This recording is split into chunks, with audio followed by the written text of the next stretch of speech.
Hey, everybody. Welcome back to the POZcast. We're bringing the best and the brightest from the world of business, marketing, and personal growth to help you harness your inner tenacity and drive your career forward. Today, my guest on the POZcast is Leah Turner. You might know her from her first POZcast appearance, episode 108 from late 2020. Right. We're in March now. Geez, almost. She's a LinkedIn powerhouse who skyrocketed to prominence in 2019, transforming her small transcription business with her signature blend of humor, relatability, and uplifting content. In just a few years, she's amassed a remarkable almost 175,000 followers. Wow.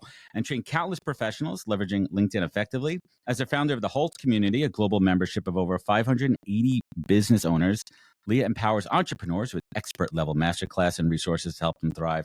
We have a lot to get into. We're going to talk about her background. She's going to reintroduce herself. She's also a solo parent and vibrant content creator, and she continues to inspire business owners around the world with her authentic, actionable insights. I feel like that's my line, authentic, actionable insights. Most importantly, she's a friend, someone I deeply admire and respect, as I have had a front row seat to her journey for the past 6 years. We have a lot to get into. Leah Turner, welcome back to the POZcast. Thank you so much. It feels like such a circular moment. Like you were the first podcast I ever was on. I think. I'm not really many people's Pretty first, sure. but hopefully I not their think it hopefully was. not I their think you were last. the first LinkedIn Live Yeah. or the first podcast. It was one or the other that the first that I did. So yeah, 5 years on. It's How much has incredible. changed? Like we look back and I remember distinctly a couple of our first conversations, and we connected on LinkedIn, and then we connected on Messenger, and that's really where we did a lot of our chat. And we were both growing at the same time. We were both trying to figure this shit out. Figure it out. We were both trying to figure out not just LinkedIn, but we were both figuring out our path as entrepreneurs, as business owners, and Still we am. come every single day. Isn't it funny when people are like, I've been a solopreneur for 4 months. Here's what I've learned. I'm like, 4 months? What the fuck you talking about? Try doing it for 8 years. Like what are you talking about? But and I'm like, it's nice that you share your insights. We appreciate that, but keep going. Like keep the and and we connected because we had that commonality of trying to figure this shit out together, trying to understand what we need to do, testing, learning how to make things happen, making mistakes along the way. And it's lonely as an entrepreneur, a solopreneur. And you need to find friends, and you need to find people that you could just have a sounding board. And for me, that was you, and hopefully vice versa. Yeah, I think at that point I was like when I first started using LinkedIn and we first became connected, I had no idea what the next 5 years held for me. I was still like typing, Yeah. doing my transcription business, making almost no money and just scraping by with my bills. And I sort of ended up getting this following of people and not really sure Hmm. what to do with it and a bit baffled by the attention. And the last 5 years have been an absolute roller coaster. Massive lessons, some not great experiences, but Yeah. far more really incredible experiences. And like, I don't think I even really recognize that person that I was 5 years ago now, because I feel the core of me is still the same Right. values, same, the same The fears, the inside. same doubts. But I feel like I've grown up in front Yeah. of an audience, which is You have. strange. You have, and you're vulnerable and open and sharing your journey as a solo parent, and watching your little man grow up into this Mm. epic footballer that he's going to be, and that's he will be put out to the universe. Yeah, I'm putting But it out there. have you? I'm sure you've had this thought. Looking at where technology is right now, if your business would be your transcription business would be Oh, obsolete. It would be you were yeah. dead in the water. You were dead in the water 3 years ago, 4 years ago. Yeah, So imagine you it didn't wouldn't start have this. been dead, AI but it would have been AI took you off. very, very different. Like, I'd have been more in a proofreading Do- capacity than an actual transcription capacity now. Um, hmm. but I was physically suffering at that point because the physical demands on your body to be sat at a desk transcribing for 10 plus hours a day, which some days I was, it wasn't it I couldn't keep going. I had tendonitis in my hands, I had shooting pains up Yikes. my arms. I was really, really struggling. Like, I had a lot of back pain and a lot of struggles with my focus. Now I know I've got ADHD, but back then I didn't know, and I would really struggle to Hmm. focus on projects for long periods. So yeah, it does almost feel quite serendipitous that it happened as it did, because AI would have definitely made my job a lot less in demand.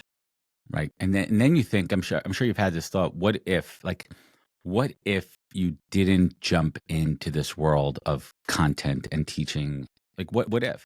And I say the same thing to myself too. Yes, I was still a recruiter back then. I'm still a recruiter now. But what if I didn't start the podcast, because then I wouldn't have a brand to build upon? And in this market right now, when so many are out of work, there's not a demand for recruiters. And Mm. I would be shit out of luck right now. I would be struggling, but I have this brand that I built that has enabled me to secure sponsorship opportunities and get my voice out in front of people, and I've been able to monetize it. The reality of it is, if I hadn't taken a shot at LinkedIn training, or I hadn't ever logged into LinkedIn, Hmm, that COVID would have left me homeless, because I That's would not have incredible. been able to afford my rent. I would not have, like, the government support would not have covered it. I didn't have any family that had the space to accommodate me and my son, like they would have done. If it came to the point where we would have been homeless, I would have had to probably move in with my nan and granddad, in somewhere that was reasonably close to where we were living at that point. I would have been in big trouble.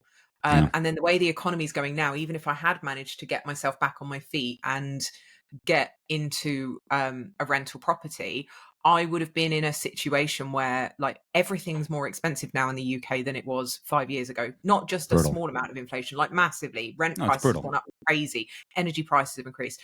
I look at the problems people are having now, and I'm like, I would have been in a lot of debt, or homeless, or just Scary. not making ends meet, if I never logged on to LinkedIn at that point. Never. Or I would have had to go and find a job, um, and hope that I could get a decent wage. But I don't think I would have had much of a shot of getting a decent wage, because I didn't know I had the skills that LinkedIn has taught me I have, and that I've grown over the last few years. Do you remember not just your first post, but like those first couple of months when momentum started to build? What was that decision point where you said, you know what, I think there's an opportunity here for me to build something on this platform? When was that, and what did it feel like?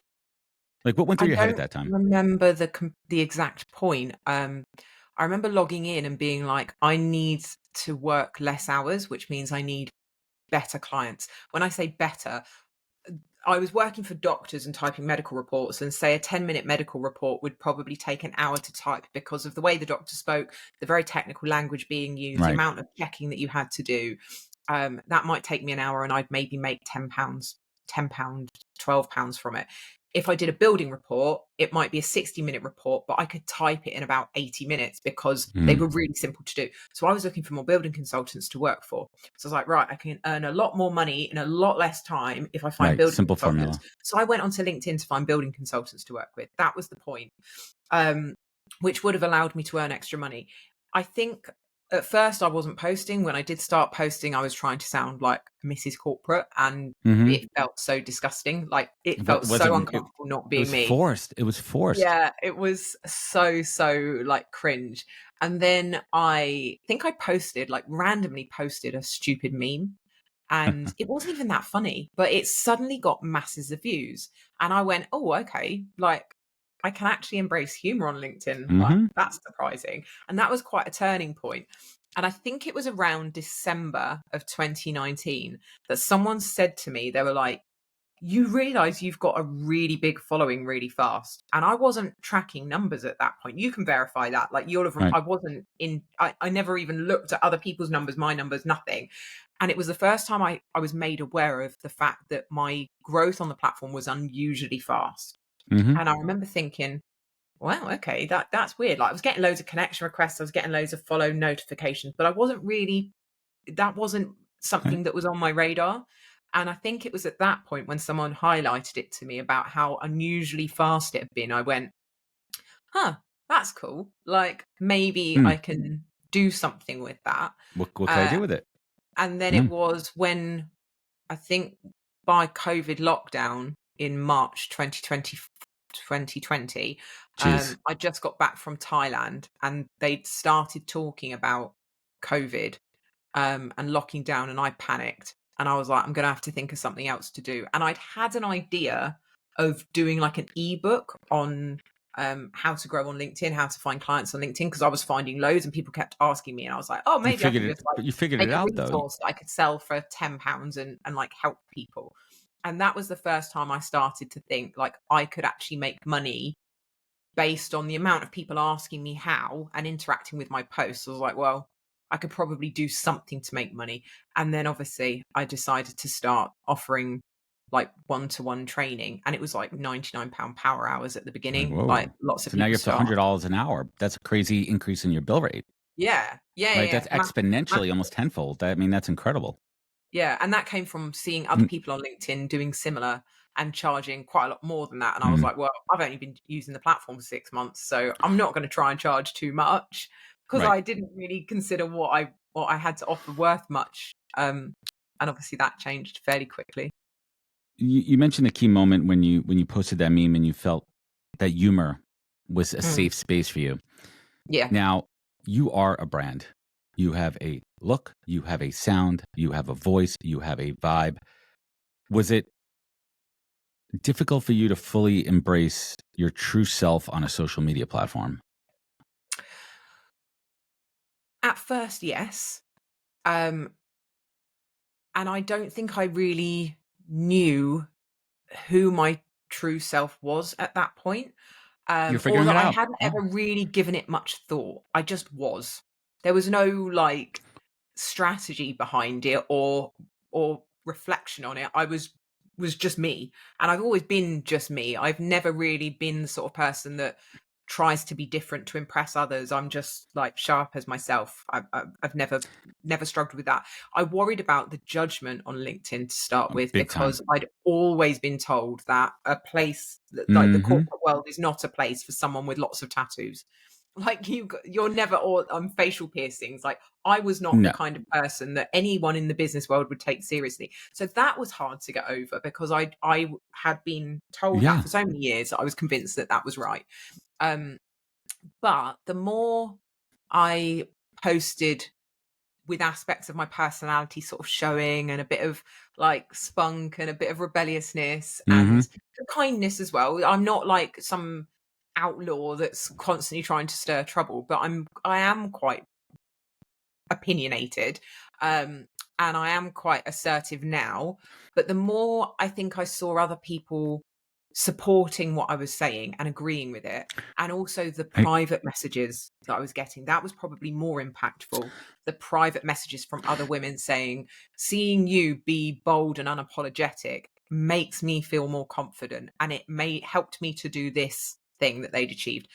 That was the thing that made me go, actually, by being more me and embracing that, I am helping other people to do the Yes. same. Yes. Therefore, it's worth me taking a bit of flack from the people that don't like me. There's always gonna be haters. That means you're doing something right. Yeah, but it made it worthwhile. When I was just a victim of the haters and Mm. it was just me being attacked and it felt pointless and I wasn't getting anything positive from it, it hurt.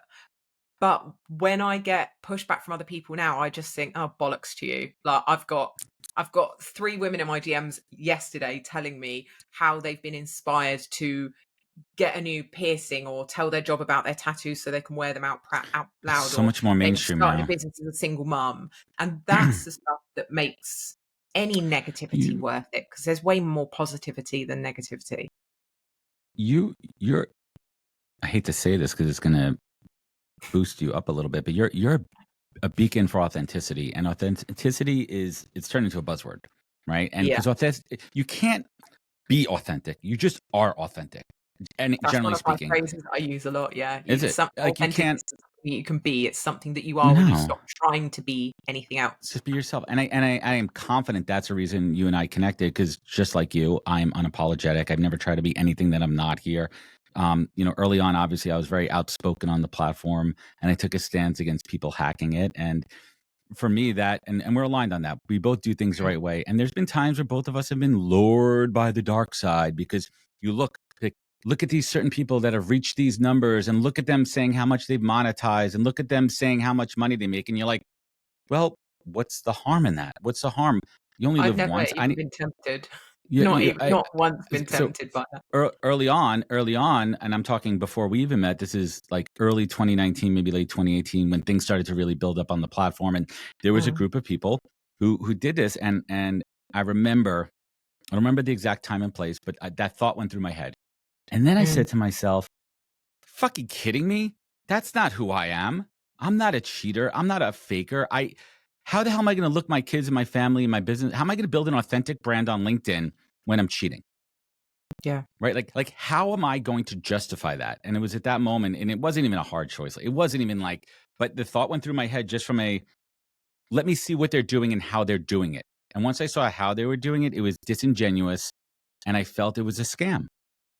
And that's not who I am. I that's not my core value. That's not Yeah. who I am. And I think that's the core reason that we align. So I'd be remiss if I didn't talk about the haters. You've dealt with more than your fair share on this platform, complete knobs, everything from, probably just rude comments to really hateful speech. And that had to hurt, right? Like I don't care how strong you are, how strong you think you are, how much you could just delete them and everything, but seeing them adds up. How did you manage that? How did you get through that process to a point now where you're bulletproof? I wouldn't say I'm bulletproof. I'm still Bullet human. resistant. Yeah, definitely bullet resistant. Um, I There's comments have always been primarily about how I look.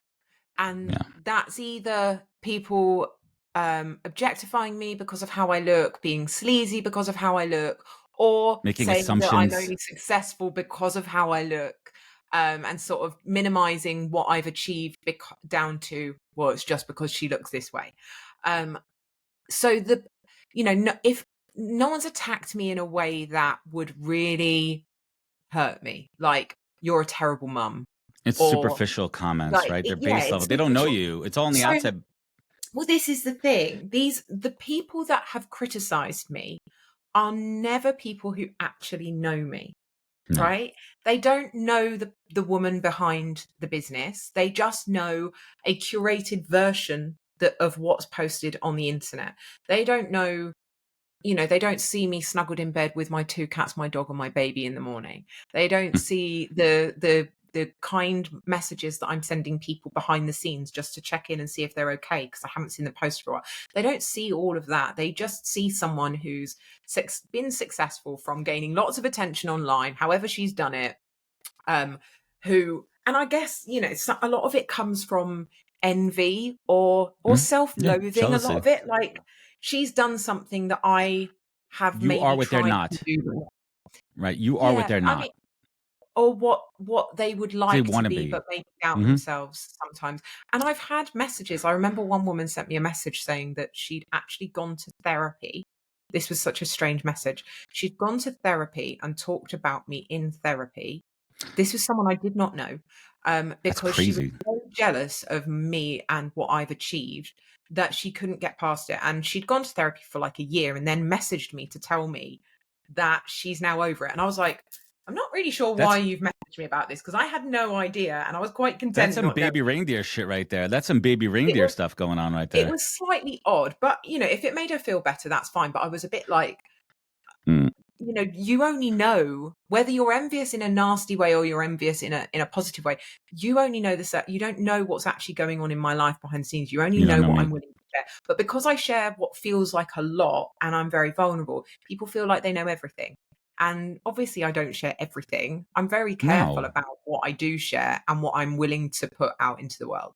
Um, so it's yeah, I'm bullet resistant. There's still things that would hurt So me, but my values are so strong and I know the positive impact I've managed to have on so many people. And I like myself, like I genuinely like who I am as you a should. person. I'm not sure I would say the same years ago because I think my self-esteem was a Oh, lot more fragile then. But now my self-esteem is rock solid. I know I've got a good heart and good intentions and everything I do, even when I don't always get it right, is done with good intentions. And if and it I can comes go from to it sleep comes at from a good night, place. if I can look at my son in the face and he's proud of me, if my family are proud of me, if my real true friends are proud of me, then it doesn't matter what any stranger on the internet says. I'm Fuck. I'm Amen. comfortable with who I am. Like, if I Exactly. I believed love in that. God, So he'd let me into heaven, so, you know. so how do you take that mindset and I'm 100% sure, and you know this, and the numbers will tell you that this is the foundation of the business that you built. And that was a process too, because if you're teaching people on LinkedIn, you're still learning real time as well. You're learning how to grow Mhm. and everything. So talk about those early days of like, what was the foundation of your training and your class? Like, what were you teaching that was different than maybe some other folks out there? What was your approach? And we don't need to get into nuts and bolts and details there, but just from a high level perspective, what was the guidance? How did you guide people to start or, elevate their own LinkedIn journey and experience? I met them where they were at because it's not a blueprint. It's not a blueprint like you do this, you'll get clients. It has to work for each individual, and that's based on who they are, what they do, who they're trying to attract, what they're comfortable doing, what time will allow them to do. So I was Hmm. meeting people where they were at in terms of what their life looked like and what their experience level was in terms of social media as a whole and with LinkedIn. Like, what were their goals? What realistically could they manage to do in a day? And not sort of giving unrealistic expectations. If someone said to me, come to me saying, I want you to help me get to 100,000 followers, I'd be like, well, see ya, because that's not what I do. If you're No. telling me you want to get clients on LinkedIn and this is what you do and this is the stage you're starting at, I can help you do that, but I'm not going to help you to become an influencer. Like, don't get me wrong, some of my clients Mm. did go on to grow very large followings following my guidance, but that was never the goal for them. The goal was always they wanted to grow their business. And you don't need That is millions of followers to grow a business. I love and that you use the word blueprint because most of the courses and stuff out there, it's a formulaic template to follow along to go. You're taking the individual approach and giving them the tools to figure out their voice and for them But it to would be so understand hypocritical. what their goals Yeah. are. It would be so hypocritical of me to try to fit everybody into a blueprint because I don't fit into any kind of a cookie cutter mold. I'm different. And Huh. everything about me is slightly left of center. Like, I'm just not a normal person. But I love that. That's that why we're has been my friends, Leah. superpower. But that, because I've embraced that None of and my friends are normal. no, None of my normal's friends. boring. But, like, Normal's boring. I've lent into that heavily, Mm. and learned to accept who I am and gone, okay, but these are the bits of who I am that are What what inspiring to people or that are valuable to my business and my growth. So I've then helped other people to feel comfortable bringing who they are and showing them the value, like holding a mirror up and saying, yeah, but the way you see yourself is not how I see you. It's different. And these are all the amazing things about you that you're not seeing that will help you to do what you're trying to achieve. why'd I never take your course just for shits and giggles? I mean, I think I do okay myself here, but I love that energy and vibe, and that's what makes you different and unique. Leah, was there ever in the first, let's call it year or so of the business where you had doubts or maybe you're like, nah, this isn't right. This isn't working. I don't know what the fuck I'm doing. This isn't going to work out. Was there ever that doubt? I still have that doubt every day. I Oh, still believe think me. that every single day. Like, I feel like I've just winged it all and followed my nose. I'm a very intuitive business owner, and I'm Mm. constantly just following my gut. But my gut's been right on far more occasions than it's been wrong. Gut sucks when it's in terms of dating, but in business, pretty good. Um, Well, so yeah, you I got to still, choose your battles. You got to choose your yeah, battles. right. I could be rich, I can't be in love. It's one or the other. You got a But good man at home right now. Yeah. I got a little man at home right now. Little Yeah. man. But yeah, it's one of those things like I've just learned to live with that imposter on my shoulder and gone, do you know what? I'm probably never going to feel like I've got this nailed.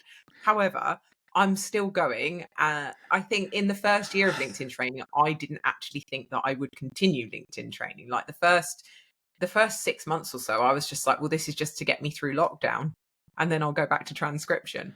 But once that, I mean, I was earning more money doing LinkedIn training in the first month than I'd probably earned in the last 6 months transcribing. That's So incredible. it became I really was convinced that this was just a flash in the pan and that I'd end up going back to transcription. So I kept the business running in the background with a team of people helping me, as my sort of like, oh, that's what I'll go back to. LinkedIn training's And, just like a short-term fix. And that and that business is obviously didn't happen. done, right? Oh yeah, I literally, I think it got to the summer and there was a project that was due to go in and one of the team members hadn't completed it, and I found myself Yeah. sat on a Saturday morning earning £9 to type a You're like, what medical the report, fuck am I and I went, doing? and I Fuck literally, I this. had that exact, I was going, "What am I doing?" And I just, in that moment, I remember the exact moment. I was stood in my utility room of my rental house, and I sent an email from my very old iPhone saying, "Effective immediately, stereotype is no longer trading. Here's a recommendation of other people that you can go to." And my team members, I just sent them all the work directly, and I just said, "Thanks so much for being my customer for this Mm. many years, and wish you all the best." And I sent that Burn email, that and I boat. went, "Oh my god, To- I've gone, the I've stopped." power, Yeah, the power of burning the boats. The power of yeah, burning the boats and letting that one just go out, but that got you to where you are here. I want to talk about a mm, moment for me as somebody in the front row. I've been a front row fan in the fan club since day one. Right, I got my Swifty bracelets on, my Leah Turner Swifty bracelets on over I here. need Leah But bracelets, don't I? yeah, I mean, but for me, there was one moment. There was one post, and there was one moment where my heart exploded in a good way for you. Is when you bought your house. Like that Yeah, was I mean, I told you immediately how I felt about that, but I'm still getting chills now because it was the ultimate sign of growth and success that you did it for you and your boy. Like you did it. And that was yeah. just like, are you kidding me? Like yes. I'm getting emotional now Like because I like remember that feeling I was felt so powerful. everything. I felt everything for you, and I was so just genuinely happy to watch somebody who does it right, who found her path, who found her road, who found her tribe, and you did it, and you keep on doing it. I think that's what makes you unique. So let's fast forward. Here's your flowers. You're not getting any more. No more flowers today. I'm done with that. But Uh, and no, I mean that. I genuinely mean that. Like that's what life is all about. People like mm, you and I, if we don't go out there and kill what we eat, we're not going to eat. And that's our yeah, priorities. there's We no have to do, backup. and There's there's no no greater motivation. Like there's no option. Like failure is not an option at this point. Like we don't work 9 to 5s. I don't have a steady paycheck. You don't have a steady paycheck. So if we don't keep this fire running, and that for no. me, and I'm sure it is for you, that's the engine. Like if that engine isn't pumping and we don't feel it, and like yes, we have our down days and our off days, and yes, we take days off and we recuperate and we rejuvenate and we refresh and everything, but there's no stopping. Like this No. train isn't stopping. Leah train's not chopping. Podcast train's not. Like this train is going. I've never had a backup. Like my mum doesn't have anything to give me. If I screw up, there is no, she doesn't even own a house herself. She's still in a rental. My grandparents have a house, but very little in terms of like savings. Well, like there is no safety net. There's There's no no safety net. rich family member that's going to bail me out. It's all on my head, and it always has been my whole life. So I've just never been one to sit around and whinge about my situation. I've just been like, right, pull yourself up by the socks and go, how do we How do we move do it? forward? What's next? And it's never, if it had come down to it, I would have got a job in a supermarket and worked my arse off. I would have been waitressing in the evenings and Would have figured it begging. out. You would have figured it out. Yeah, there would never have been a time where I wouldn't have been able to keep a roof over our head. I would have found a way because I'm resourceful like that. And I'm resourceful because I'm a mum. Like, and I've, to be fair, I've always been resourceful, but that desire and that sense of responsibility is so much more powerful with my little boy to think about. So yeah, that moment of buying the house, like when I had the offer accepted, and it was a house so much bigger than I thought I would afford because I Yeah. basically an old lady wanted to get rid of the house because she'd already bought a flat and downsized because her family had all moved out and her husband had passed. House had been stood empty for 7 or 8 months, and I Hmm. offered. She'd sold it like 3 times, and the offer had fallen through. So I offered, and the house was really underpriced, and she wanted it to go to a family that would raise their family like she did there, and Hmm. yeah, and I got lucky, and it's a lot bigger than I should have been able to afford, and I love it, and I've spent the last 3 years Is- renovating it, and Isn't that it's a fun? beautiful home for us now. I love it, and I love that for you because it gives you a physical foundation. like It's for safety you and your for us. son. It's Yeah. safety. It's not like we have to move every 2 years. I don't have to worry about a landlord. I don't have to worry about paying the rent. Like you did it and you Mhm. built it on this platform. So let's shift gears for a little bit and let's get into the shop talk here because you're a wealth of information. And I want to talk about the whole community. First of all, anybody doesn't know, love the name. It's House of Leah Turner, and it's a House homage of LT to actually, but yeah. sorry, House of LT. Sorry, let's be technical here. And I love that it pays homage to the 80s and 90s house scene, and it's just true to you, and it's true to your roots, and it represents everything that you are. Was there ever a question of what you were going to call this community, like, or is like that's what you're doing it? So it pays homage to the ballroom scene, the Yes, transgender, lesbian, gay, transgender community in New York. That's where the yes. name originated. When you say Uh, ballroom, I say house in the 80s, 90s, which is the classic house movement here in New York, right? You have Paradise yeah. Garage, that whole vibe. Yes. So I didn't know what I was going to call it, and I always stress about naming things. I'm like, oh, I can't think of anything, and I'll try and force it, and nothing will come up, and then it will just be a random lightning bolt of inspiration that comes to me. And I was watching the TV show Pose, which is a BBC series that focused on it, and it featured tons of transgender actors and actresses. Um, and I loved it, and the message in it just hit home Hmm. so much. All these people that had nowhere to go, that didn't belong anywhere, that had been outcasted by society, found safety and security and friendship and support with these house mothers in this ballroom scene. And I just felt like that's the kind of leader that I want to be. I want to be the safe space for the people that have never felt like they quite belong in business or are Love lonely that. in business. And so it just felt fitting, but I wanted to obviously use an acronym because it's easier to just sort of say that you're It's part of something digestible. nice and short. Yeah.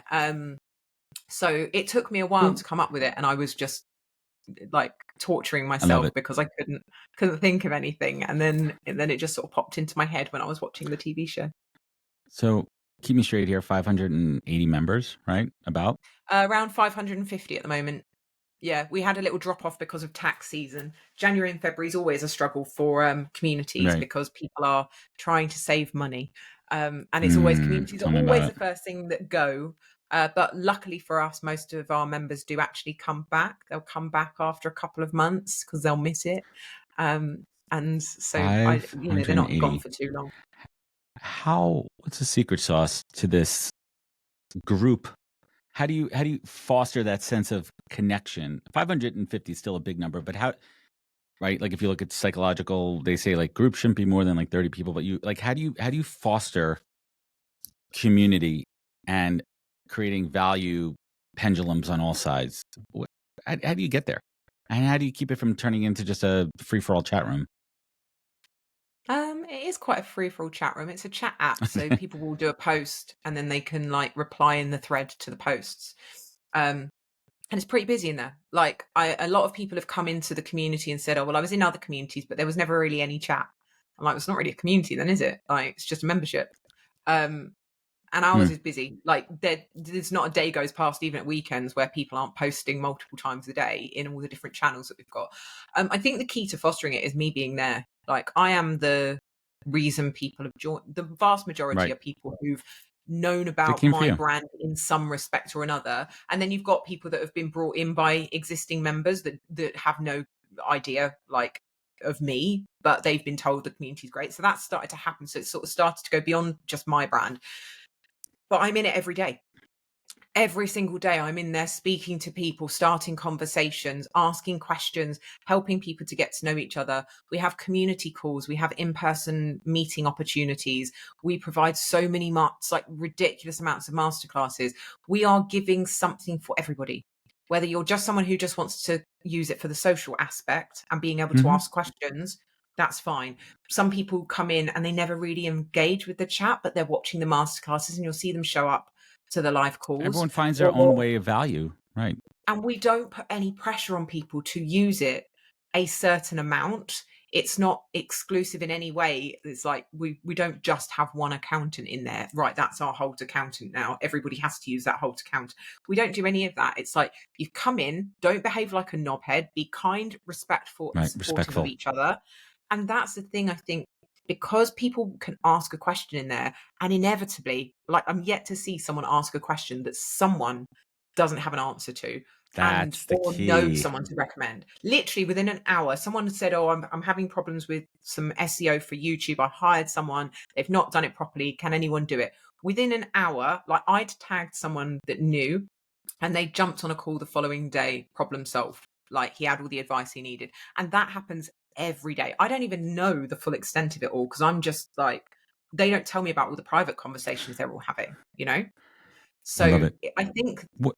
that you have on hand the answer to any business question, or you can just go and say, "Do you know what? I'm having a really crap day today. Everything seems to go wrong." And 3 or 4 people will comment and just go, "Do you know what? I'm having a day like that as well. Should we have a coffee?" Or, I had that exact same problem. I felt that way here last week. Here's a suggestion of something that you could do. Just knowing that there are people there that genuinely That's real care and want community. to That's what it means. it's a That's the and this definition. is not me just talking it up. You can come in there and you can see that's exact. And people say to me, I did some interviews recently with 10 of the members that have been there for between 3 months and 2 years. And I said, what was the thing that surprised you the most when you came into the whole? And they said, the sheer volume of people that are so kind and helpful with anything that you need. And I don't mind giving help to others because I know that will get paid forward to me when I need it. Mm-hmm. And Exactly. that is a real community. And we do talk about it, but I think people don't actually believe What? it till they see it, that They it got to get really in. is that good. What number are you capping this at to keep it tight? I don't know. I haven't put a number Like, on it does it yet. get to a point where it's could be too big? I don't know. You We'll just see. take it day by If day. it gets to the point What? where, like, we bring in a new Unmanageable. community manager for every 300 members that we have. And so we've got 2 at the moment. And we will increase that. I think we'll probably increase it before we get to 900, because Right. we need that sort of management there. But as long as everybody's getting their needs met, we won't cap it. But we may at some point create a version 2.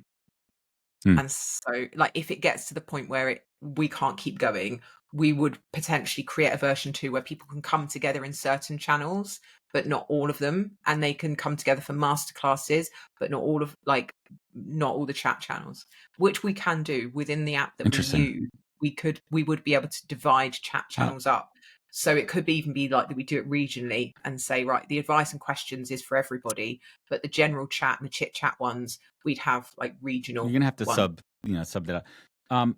You've had employees before in your past company in your transcription service, but did it feel differently when you made your first full time hire for HoLT? I don't hire anyone. I have no employees. Everyone is You have no freelance. employees? Nope.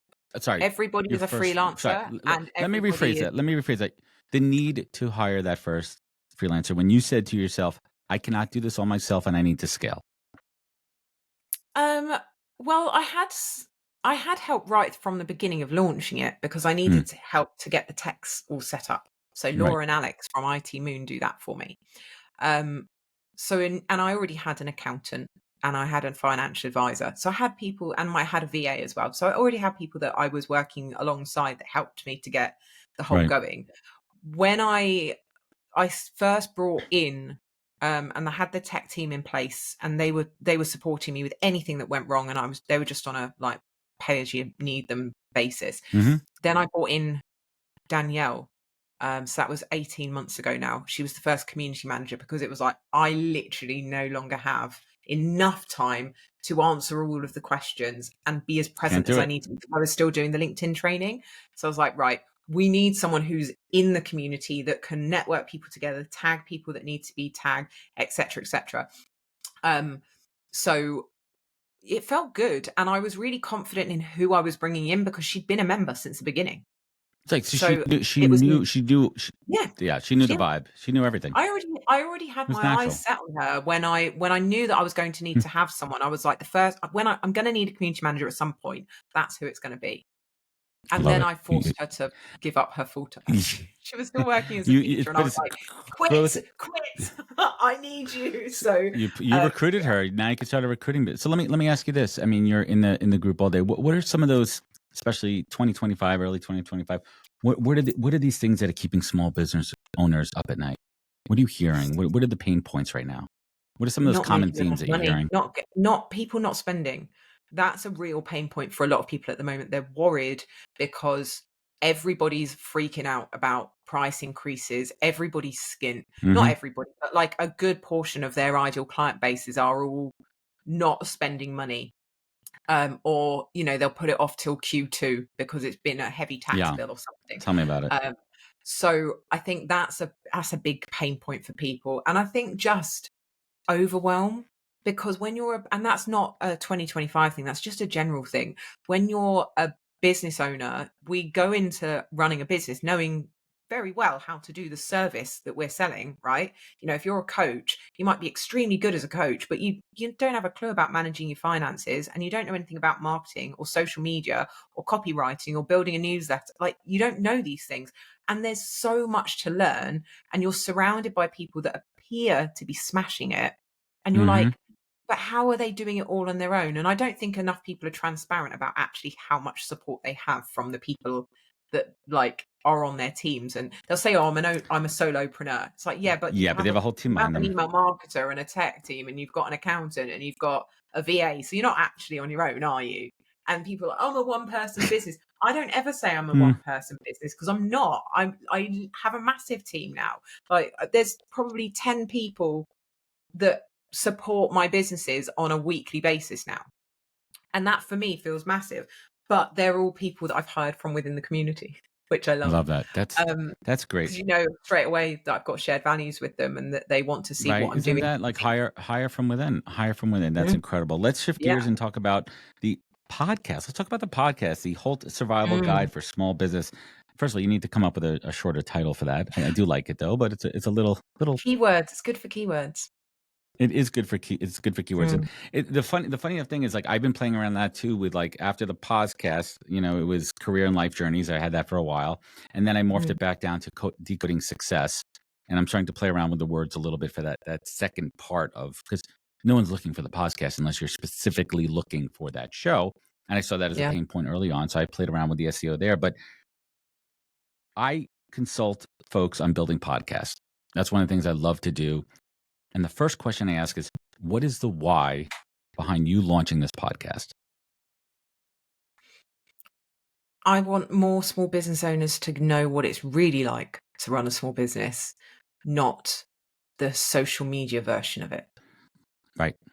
That's the big why, because so many people think, I'm going to start a business and it's all going to be like lions and fancy coffees and meetings in the city, and it's not. It's late nights. It's crying into your cereal in the morning because you've barely had any sleep. Yes. You're still trying to be a parent, and you're plagued with guilt because you need to work round the clock on your business, but also your child needs you, and your passions and your responsibilities are so split, and you become so obsessed with your business that your friends are sick of talking to you because it's all you talk about. There are so many things that happen to you as a small business owner, and that we don't see that bit. We're fed this glossy, filtered Instagram version of, everyone's a millionaire within the first 6 months, and Yeah, of everybody's course. hiring and scaling and all of this. But yeah, okay, they might appear to be scaling, right? They've posted Optics, that they've baby. hired 10 new people this month. What you're not seeing is they're all interns. They're 20 years old. They're all underpaid. The boss is an absolute Yes. bastard to them. And then within 2 months they've quit because you've burned them out. They're not seeing that bit. They're just seeing the No. fancy headlines. And I was like, I don't want to have people coming into business who aren't prepared for the reality of how bloody hard it's going to be. Your mental It's health not is going to glamorous. take It's a not. kicking. Your sleep's going to take a kicking. Your finances, you're never going to be more stressed about your finances because Never. one person rejecting you is going to feel like you're never going to pay your rent again. It's Ugh. hard. And I don't I want, love this. and I wanted to provide a reality check for people. And that's what we're doing. Great answer. I'm gonna clip that up for you. I'm gonna clip that up for you and ship it out to you. And but you talk about the mental health of entrepreneurship, and I think that's the hardest part. And it's painful. Like it's palatable and it's painful, and I feel it. Like you, there are sleepless nights. There are. Mm, It's a roll. The best way I describe it is it's a roller coaster, and the people that you yeah. see are the genuine successful are 1%, and then you have the 20% that fake it till they make it, optics, whatever it is. So to have a platform where you can keep it real and have real conversations. So what type of guests are you looking to have on? What type of conversations? How are you formulating this show? And one thing I will tell you So though is, and you know this, it's a canvas, and you could create whatever you want. You could change it. You could experiment. You could test. You could do whatever the fuck you want because it's your show and it's your art. Remember that. the first season, we had members from within the community. So a real range of members that have been in the community right since the very start. So I wanted to reward their loyalty by bringing them in and having those conversations. And they're all business owners themselves. They all have their own interesting stories and insights to give. The second season, which starts next week, um, that's got some really tough conversations, but some also really brilliant conversations. So we've got a guy who called James Elliott, who was a paratrooper. He was a homeless, drug addict, alcoholic, and he turned his life around. He's trained as a psychotherapist. He's probably, without a doubt, actually, the smartest guy I've ever met. Like insanely, brilliantly intelligent. And his episode, I was just like, it's mind blowing, and it's all about like building resilience, which you need as a business Mm-hmm. owner. I think this season's been, there's a mixture of like real life business stories and struggles. Luke Manton, who's my long term VA, who's got Love Tourette's and Luke. he's Yep. grown a VA agency. There's Takdi Shah, who's a recruiter. So she overhauls recruitment processes for Mm-hmm. companies and it's like a freelance recruiter. And she hasn't made any money in months. She's been really, really in trouble. And It's she's brutal. talked really openly, incredibly vulnerable. Like you won't listen to it without a tear or two. Um, she's been really candid about how brilliant her first year in business was, and she was incredibly successful. She made more money than she ever had in her life. And then all of a sudden it was gone. And how that's impacted her mentally, and all of her confidence has dipped, and she's really, really struggled. So we've got a real variety of guests that have grown like big companies, struggling with small companies, done it in the face of adversity, done it despite things holding them back, like disabilities or self-doubt. So I think it's a real variety of people. And I don't know what we'll aim for season 3, but I think the variety and the diversity of the conversations is quite reflective of who I am as a person. Like I don't like to be stuck in one particular box. I like to bounce between lots of different ones. And I think Mm-hmm. that's reflected in the And podcast. you're gonna find this, and you're doing it now. There's an art to the curation of the guests, and I take a lot of pride in who I bring on the show when they're kind of sequenced in the flow of maybe some other stories coming on. And I get pitched a lot. I get pitched from PR agencies, and I read every single one of them because there's something in the pitch that may not seem like an ideal guest for the show if you're like a listener to my show, but I see something in that story. And for me, it's the journey.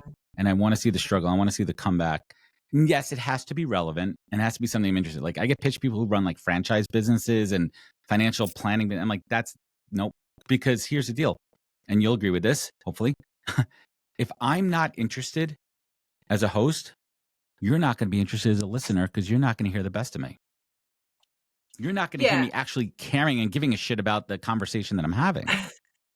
I'm finding that That's I it. get a lot of pitches now. I'm getting a a lot of people pitching me to be on the It's a good podcast, sign. but I And you have to be don't know who selective and any of say them are. no. They're not, people aren't very good at pitching themselves, though, are they? Oh my God. And, Like, and sometimes if I have a minute, I will give people feedback on how bad their pitch is in a nice way. yeah. Like sometimes somebody will pitch me and they won't even put the full name of the guest that they're pitching or include a media kit or a link. I'm like, Well, this is it. I just get like a who are you couple of pitching? sentences about why they've had an impressive story, and I'm like, okay, but join the queue because I know 1,000 people that have got a very similar story. Like, what makes you different? What is different about you? Mhm. That's for me is the thing is what is unique about what you're doing and how will it apply? Like if I'm going to bring you Exactly. onto a podcast and give you a great big audience that you don't currently have, what's in it Mhm. for my listeners and for me? Because I Exactly. can't if my listeners aren't gonna what are they gonna learn from your journey? Don't just say, "Oh, well, I've done this, this, and this." And why is it relevant? How are they going to benefit from But it? And people are just so focused on themselves rather than no, what's in it for the other person. And it's the same when people pitch me to be on their podcast. I'm like, okay, but what's in it for me? How many people am I going to reach? What new industries am I going to reach? do Is it my ideal client audience that are going to be there? Am I allowed to pitch my business in it? Like, are you going to of share a course. link? Where is it going to be published? Tell me those things. Otherwise, I'm just going to go, probably not, mate, actually, No, like, because I've got not opportunities that right. are bigger than that.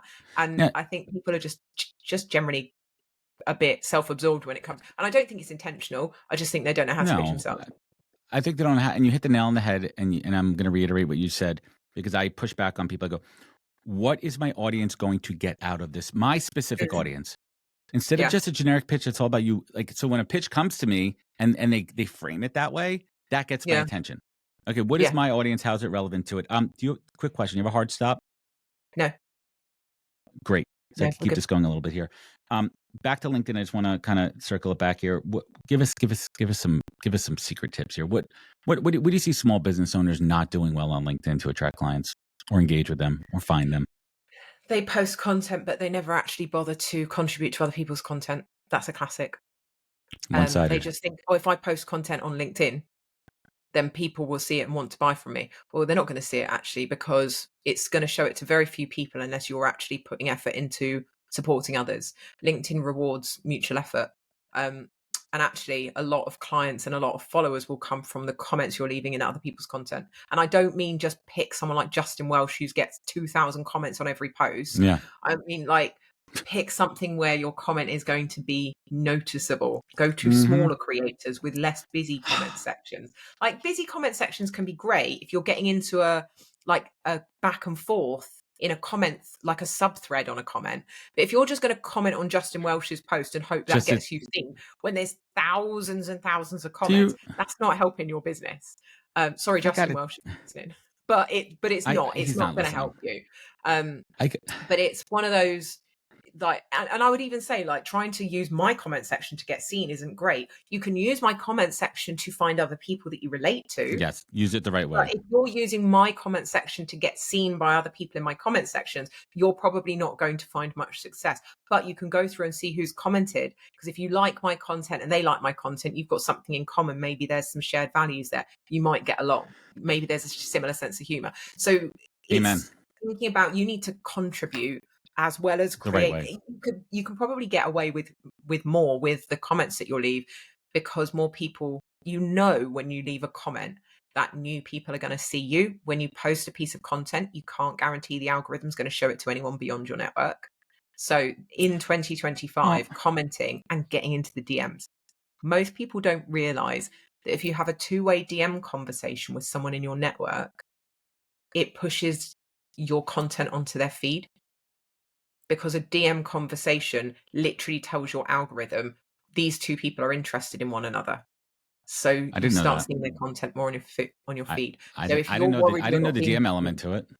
there you go. So if you Interesting. don't realize, if you think, oh Oh, God, no one's seeing my content, go on a DMing spree and say something that they can't resist replying to, right? there you Like go. just say Pro something tips really out there. tender, So flatter them. so maybe carve out, when you're thinking about your time spent on LinkedIn, anybody out there, really shift the percentage to not just posting and creating, but also engaging in DMs if you really want to Yes. see some growth. Don't just spend it being one-sided and commenting. I got to tell you, the last couple of years, the thing that's gotten my goat, Arlie, and I'll say it, I don't really care, is this Justin Welsh model where they've basically built a magnet, right? And that's how they built themselves up because they're saying you need to comment on top creators' posts. That's how you get exposure. That's how you grow, and that's the scam that's out there right now. That's the bullshit. That's the I pyramid, post at and 9 it's only o'clock built every morning. Make sure you comment and early so that you get seen. it, It's not going to and they built work. it. They built like it's bullocks, right? Like they've built Yeah. themselves up into this, and I think people need to see through the BS, and they need to follow this strategy that Leah talks about. You intentional engagement with the right targeted. Otherwise, you're wasting your time, and you're not driving any value for yourself. Like you're just fucking BSing on social media. Now, there's nothing inherently wrong with that. If you want to, wank around for an hour or so and just doom scroll and make stupid comments, that's fine. But if you actually Yeah. want to drive business and do something intentional, be intentional. Be intentional. I think a really good example of this is actually like how I've gone about building a community. Now, there's lots of people on LinkedIn that are trying to build communities, but they fall on their face because they've got a big following, but they don't actually have a community on LinkedIn because No, they've created content, but they've never actually bothered jumping into the DMs, they noticing don't when engage. someone's disappeared, posting on, like commenting on their posts, all of these sorts of things. Whereas I've been there posting every single day for 5 years, tracking my journey, engaging with people, having a laugh with people, going to events and meeting people, hosting events in with the whole purpose of meeting the people that have been supporting me. Like I have genuinely invested for 5 years in You live. building a community. You live the brand. You live the brand. But then when I actually wanted to monetize and create a smaller community, people firstly trusted me, but also I was just moving a community over to a more private model. And it wasn't, I wouldn't, Exactly. I mean, there's a lot of people that are just followers. They read, they don't engage. We don't have any kind of a relationship. I don't even know that they exist most of the time because they don't want me to. But then there's people that are like hundreds of people that on a weekly basis I'm having conversations with, commenting. That's not for everybody. Not everyone's going to have the time for that. But that's why I've Mhm. managed to build a community that because I already had one. I'd already been investing for 3 years before I decided, like in those people for 3 years before I asked them to invest in me. Love it. You put the time in. So what's? Oh, let's just talk about this. You've given up the coaching. Yeah, What? scary, How isn't did it? that decision come about? I wanted a better quality of life. I, to be totally candid, making a lot of money. Like it was making a lot of money. And I went, money's not enough to keep me doing this. I You need was time, traveling all over the country and it was very nice getting paid multiple thousands of pounds to for a right? single day.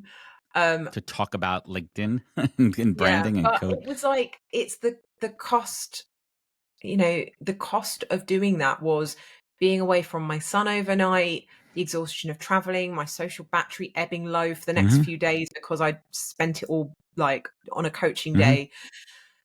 And I went, I can't scale the LinkedIn training unless I was going to franchise it or create some sort of Leah Turner LinkedIn training academy, which I don't mm, want to do.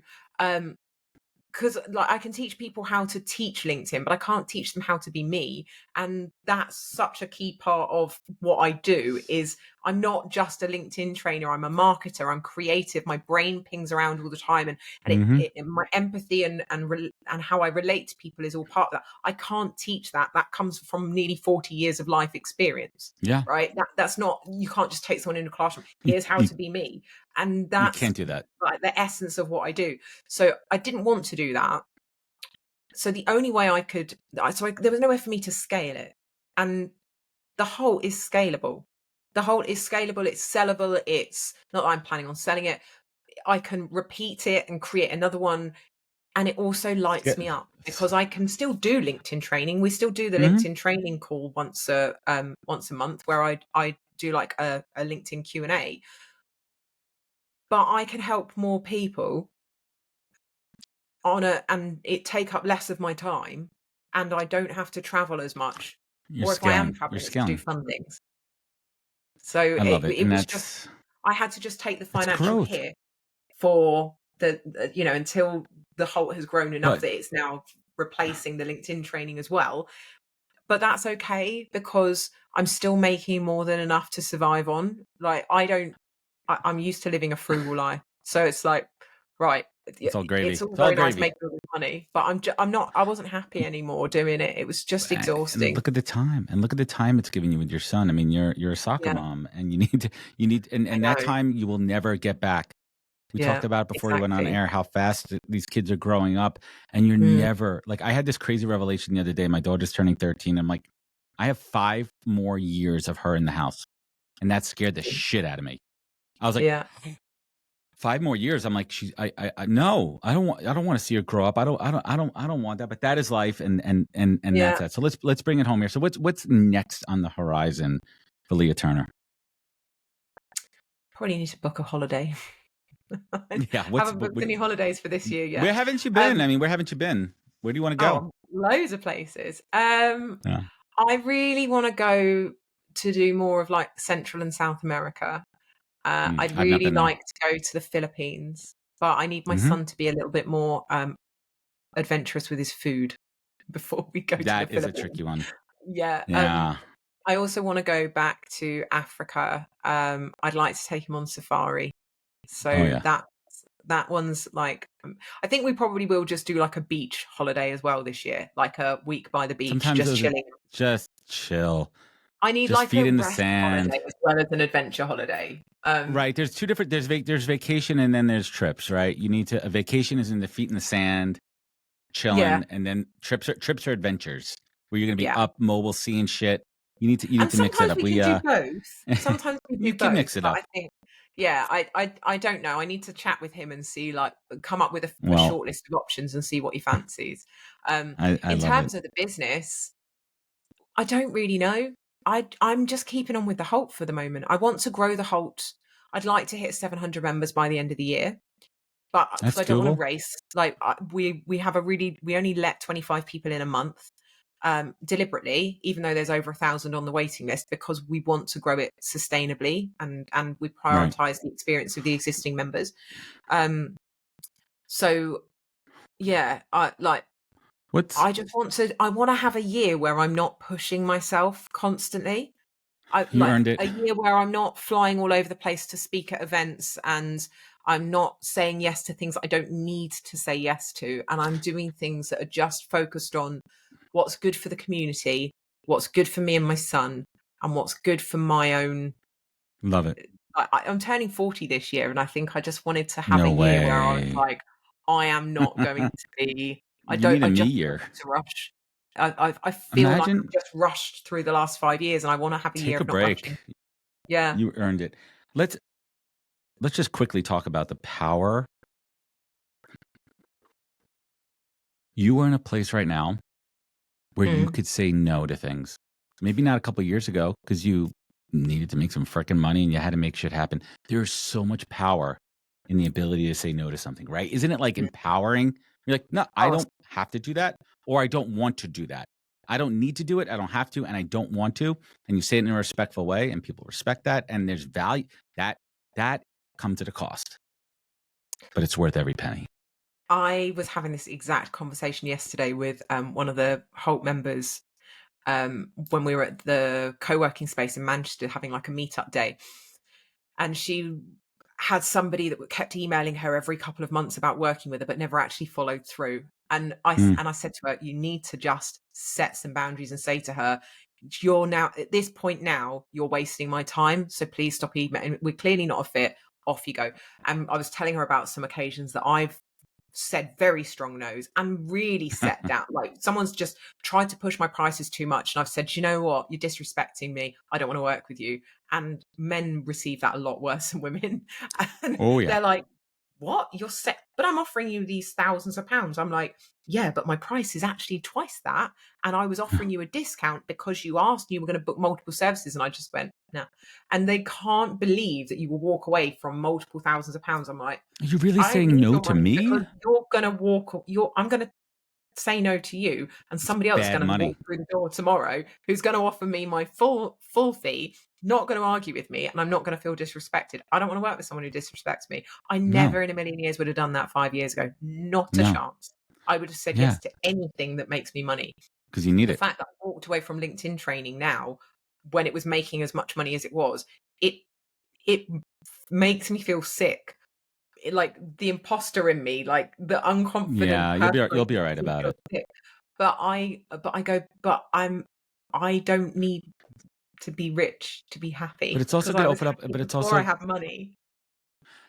That's it right there. You know what happiness feels like, and you value happiness at such a level. And that literally Yeah. brings me, it literally brings me to my last couple of questions here. Leah, what's keeping you up at night these days? What's what? What is Keeping me up keeping at you night? up at night? What is My keeping you cat, up at night in usually. your, well, in your head, not on your head, in your head?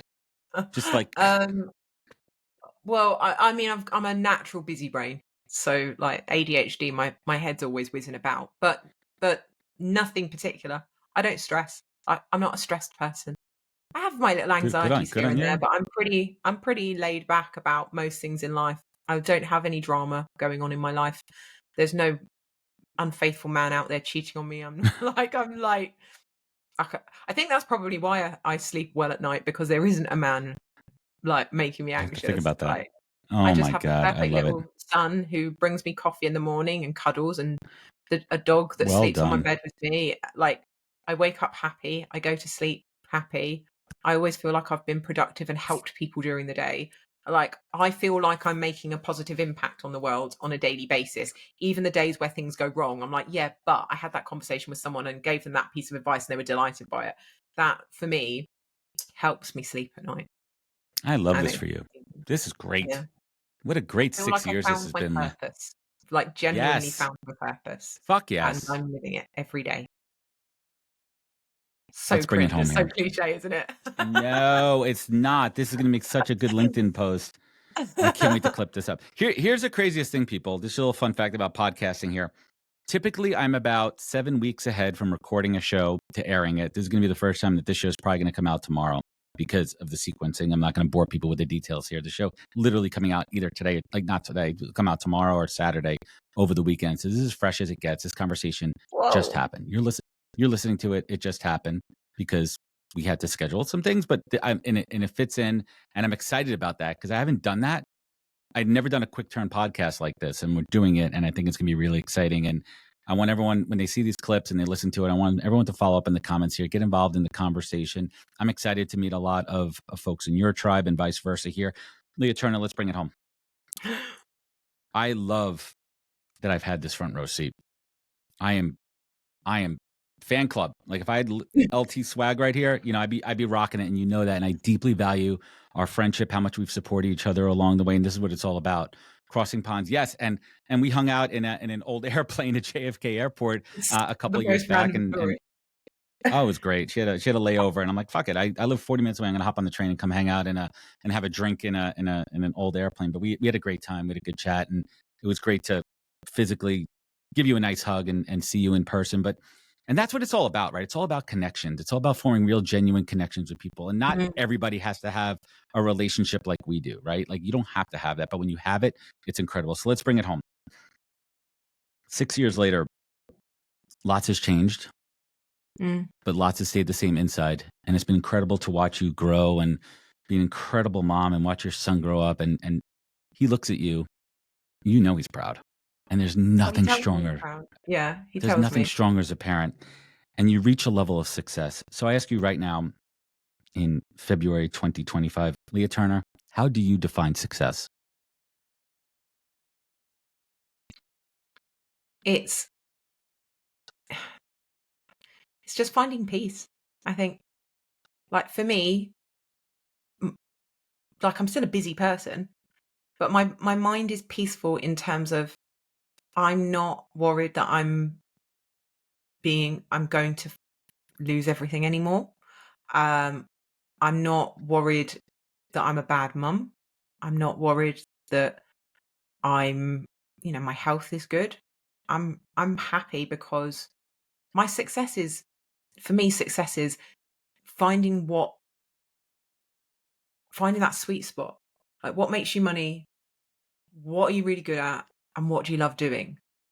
And if you can find all of those things and find something that does all of those things, and life outside of business is also content, then you've got everything you need. I literally get to do something that I love every single day. It covers all of my bills, with a little bit of extra, and I'm helping people, which for me is the thing that lights me up. and it also keeps my brain busy because there's always new things that I can add, new ways to improve things. So I'm constantly like motivated and inspired, and I'm constantly like challenged with new parts of it and new opportunities.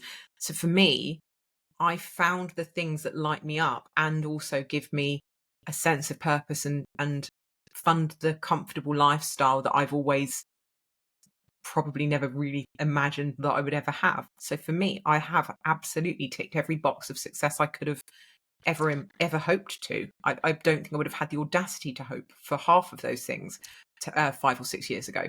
So that for me is success. It's I'm good at all the things I need to be good at to be a Mm-hmm. good person and a good mum. Courageous audacity, the audacity to live your life to the fullest, to do it right. And I am so happy for you that you found your calling and you did it and you make shit happen and you continue to make shit happen and you continue to check in and make sure that you're still living your true authentic self and being the best mom you could be. Leah Turner, everybody. You can find out more. Check out the-holt.com. We're going to have that all linked up in the show notes here. Check out the whole community. Get in line, people. Get in line for that whole community. Check it out. I don't even want to know what the criteria is. Well, you guys can check it out online over there. Follow Leah on LinkedIn. Follow her on LinkedIn. Where else? Am I missing anything? You still doing Instagram, TikToks, any of that I've stuff? got Leah Turner HoLT for Instagram and the podcast. Everything's on. If you go to the HoLT website, you'll find it all eventually. You just might have to. We're going to link it all up. We're going to link up the podcast. We're going to link up the vault. We're going to link up the community. It's all going to be there. Leah Turner, thank you so much. Why did I put my music on? My closing music. Why did I not put my closing music on? It's been so nice to get to chat with you and do this sort of like, should we do this in another 5 years? Yeah. Imagine doing this in 5 years. I might be. I mean, the show is growing. We're doing it, and now it's on the road. Now it's a road show. Now we're a traveling circus. Literally, I hit the road. I got like 6 dates this year. We take the podcast, and they're Leah Turner. Everybody, please check her out. And everyone listening, if this show meant something to you, leave a review, rating. Sharing means caring. It goes a long way. You can find out more at thepozcast.com. Follow us on social media at NHP Talent, YouTube /the Pozcast. Remember, be good to yourself, be better to others, and catch us next week for another great episode of the podcast. Take care, everybody.